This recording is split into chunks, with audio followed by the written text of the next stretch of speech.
So, Rahu in the 8th and Ketu in the 2nd, you'll often see where the person came from a place that was quite solid and stable. Stable family, maybe a traditional kind of family where values were important and things were, solid and traditional, but maybe a little bit stuck, maybe a little bit rigid, a little bit conservative.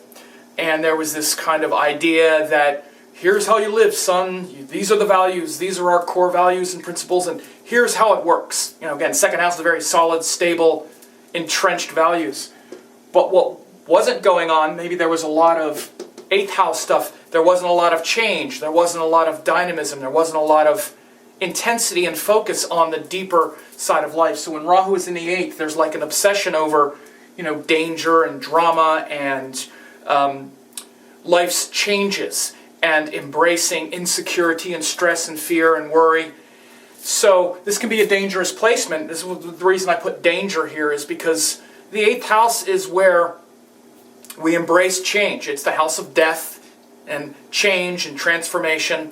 And the consequences can be pretty high in the 8th house. It's literally where our mistakes can kill us. 8th house is not where you play around with a lot of mistakes. So when Rahu is in the 8th house, the person might be just kind of obsessed with taking risks and feeling like unless things are pushed to some kind of intense extreme, that it's not really worth it. Again, because they come from this place where they understand, and often they'll feel like there's the solid ground beneath their feet. Then you want to understand, Ketu is like our conditioning from the past. You can say past lives, but it's really in this lifetime we get everything we need.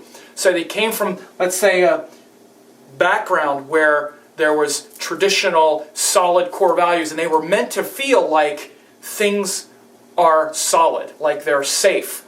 And they often really trust their own values, and they might create wealth easily, or they might understand that they can create wealth easily, or whatever, wealth in the sense of money, but also just believing in their own abilities and their own capacities to have solid foundations. And this solid foundation, this solid ground beneath their feet, gives them the courage to explore danger and drama.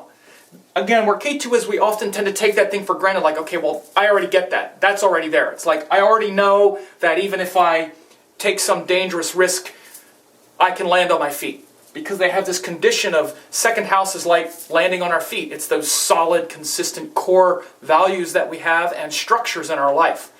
So again, though, when Rahu is in the 8th, there's an obsession with the dark, hidden side of life, an obsession with that which is going to be transformative, and that's going to disrupt that consistent approach to life.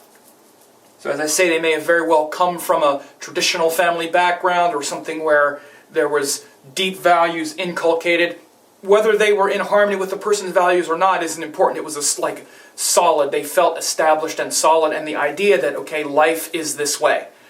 But what they didn't get to do was explore a lot of drama and danger and try new things and excitement, and so they're trying to test. Well, they realize, well, there is nothing solid and core and structured if I can't change and transform. Transformation and uncertainty is what tests certainty and structure. So they're on this cycle of insecurity, stress, sudden shocking changes, and that solid ground beneath us. And in this case, they're conditioned to understand that life is solid and that there's a lot of core structure, but we don't really feel into the depth of that unless we take risks and we penetrate into that which is not so apparent, that which is not so solid.